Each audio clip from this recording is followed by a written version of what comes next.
I think most of us can agree that as far as houses go, SpongeBob SquarePants features a diverse array of them. We've got pineapples, anchors, rocks, and Easter island heads. But out of all the colourful and wacky buildings featured in Bikini Bottom, there are a few that stand out as architectural monuments, and we'll be ranking some of the most iconic ones. But before I begin, I must mention that even though these are all opinion based, I will be rating these structures by analysing the innovation, functionality, and of course aesthetics. So with my bachelor's degree in architectural studies, I introduce to you my ranking of the houses in SpongeBob SquarePants. Number 6. Starting off our list is none other than Plankton's Chum Bucket. You're probably thinking to yourself, that's a restaurant, not a house. And yes, you're correct. However, this is the space where Plankton and his wife Karen reside, and for that reason, it is the lowest on the list. Although it does contain some living spaces, its primary function as a restaurant limits its practicality as a home. Looking at the structure, it features an all-metal facade in the shape of a bucket, which I've got to say is quite unique amongst the other buildings in Bikini Bottom. Although not totally original, it does reflect Plankton's resourcefulness while also exhibiting an industrial architectural style. Although it's not a bad looking building, an all-metal structure with a giant fist attached on the top isn't exactly homely. Examining the interior space, we see that the major chunk of the structure is the dining area. Despite its small frame, I have to give props as it does manage to squeeze in not only the restaurant, but also the living spaces and laboratory. Another reason why it's ranked the lowest is because the structure doesn't feature any practical windows or openings, meaning that the restaurant doesn't have access to ventilation. Despite its rather interesting industrial style, the composition and dull colour facade provide no other redeeming factors. Alongside the fact that it's an unsuccessful restaurant, this building as a whole is due for a major renovation. Number 5.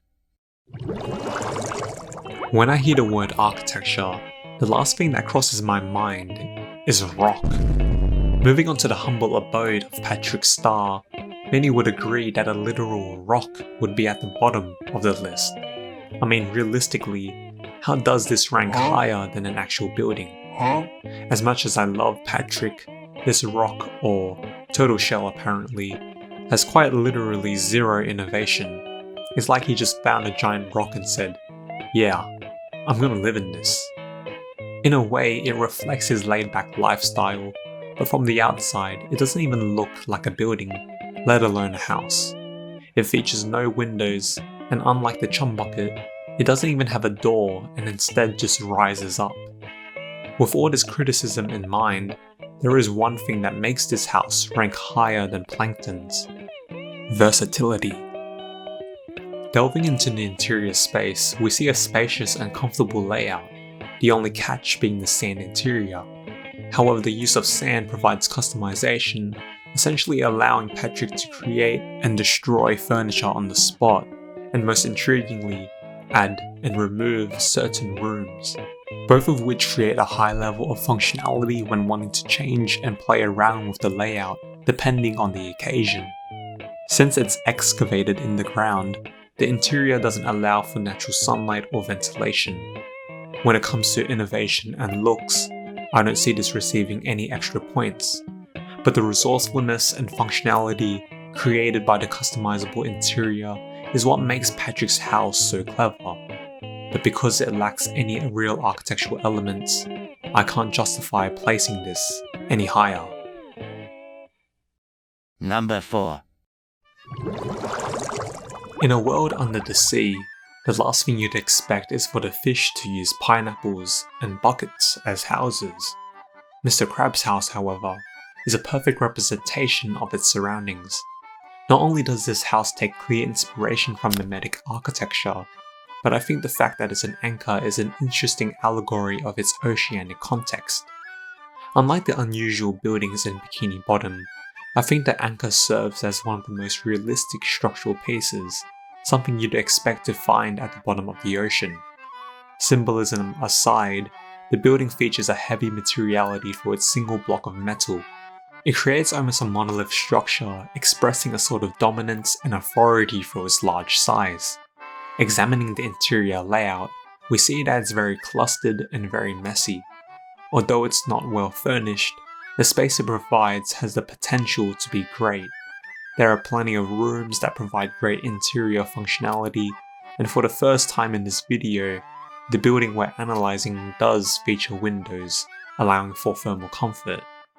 Not only does the mimetic form reflect the ocean settings, but the house provides an interesting visual appearance and usability. That being said, the anchor structure, although practical, doesn't innovate or challenge the status quo as much as our final three. Number 3. Starting off our final three contenders needs no introduction. Quite possibly one of the most iconic houses in all of fiction, a staple in the show. SpongeBob's pineapple house makes the number 3 spot. This colourful and vibrant design is pretty much a perfect representation of SpongeBob's character and personality. Not only is it one of the most iconic houses in the show, but the mimetic form of a pineapple is unlike anything I've ever seen before. Correct me if I'm wrong, but name another character in fiction that uses a fruit as their house.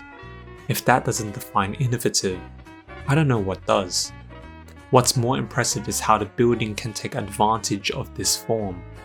Not only does it feature a unique diamond parametric facade, but the interior itself is both well furnished and spacious. Similar to the Chum Bucket, it's so impressive how all the rooms are able to fit within this circular structure. It's actually kind of impossible to think that a bedroom, living room, kitchen, bathroom, gym, balcony, and reading room can all fit within such a small composition. Providing more than enough user accessibility, the structure also provides functionality through the windows present in almost every room. Although Mr. Krabs' house is large and spacious, I think there's something so impressive in how SpongeBob was able to furnish all these rooms and items in such a compact form. I believe this house checks all the points. The only reason I haven't ranked it any higher is due to its vulnerability to rotting and deterioration. Quite literally growing from the ground, this house provides a comfortable living space and a facade unlike anything I've seen in any works of fiction. Number 2. If I were to rank these houses by how cool it is, Sandy's house without a doubt would be on the top of the list. It's beautiful, practical, and almost symbolic. Being a see-through dome, many would think that it's too simple, but I believe it's a great depiction of both land and water elements. Featuring nothing but a glass-like facade and a green interior, the structure is very reminiscent of biophilic architecture, an approach that seeks to connect building occupants more closely with nature. It's kind of ironic as it plays on how we keep fish in glass tanks and domes, but in this case, it's a reflection of how Sandy wants to connect with the marine life. I really like how the transparent facade, in a way, invites users into the space. I think the way it combines this biophilic form and the ocean motif makes this structure both innovative and appropriate. In terms of the floor plan, it is extremely simple. The dome contains a center tree that subtly acts as the primary shelter. Its interior is spacious, comfortable, well furnished, and most interestingly, it reflects the outdoor sort of picnic theme. Similar to Patrick's house, the large exterior space allows for great versatility in terms of functions, providing a space for her to work out, dine, and test her experiments. Moving past its functionality, it still presents some major cracks in its design. Because of the open glass-like facade, it is exposed to privacy issues and possible overheating problems, and because you can't actually open the dome besides the door, natural ventilation would not be possible. For these reasons, it is deserving of the second place spot. Despite its flaws, the large geodesic dome connects her land heritage with the marine environment, presenting not only a practical structure, necessary for her survival, but a truly one-of-a-kind architectural monument. Number 1. Growing up watching this show, it was difficult to choose the number 1 spot without being biased, and to many, the final slot may come as a shock. Considering the functionality, looks, and innovation as mentioned at the start of the video, the number 1 spot goes to none other than Squidward's house. Not only is using an Easter Island head as the main inspiration for your house a crazy move, but it's how Squidward is able to utilize the awkward shape. Sitting in between SpongeBob and Patrick's house, the building space presents a heavy stone construction, creating a clean, monolith form, similar to Mr. Krabs' house.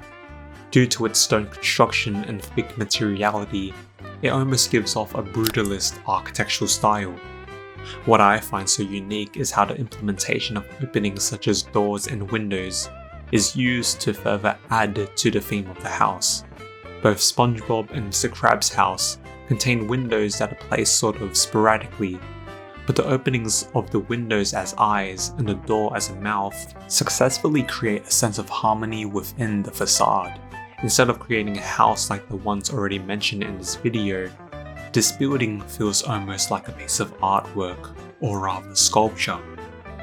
Looking within the building itself, one can see that it is both sophisticated and extremely well furnished. All the houses so far feature rooms that separate themselves. The ground of Squidward's house, however, presents a very open layout through the joint kitchen, dining, and living room, providing a nice social studio area.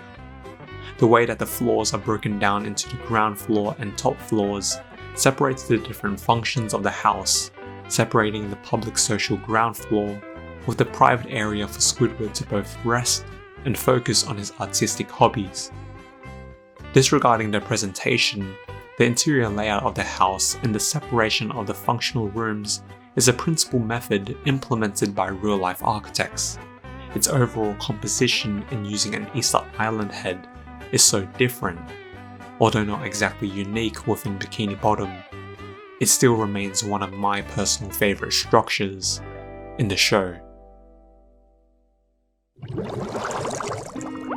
It's kind of crazy to think how iconic and recognizable some of these houses are. Not only do they all feature unique designs, but they provide memorable locations that reflect the characters. Just know that architecture is subjective, and all the rankings in this video are only my opinions, so I'd love to hear how you would rank them. In the end, how you interpret these buildings is completely up to you.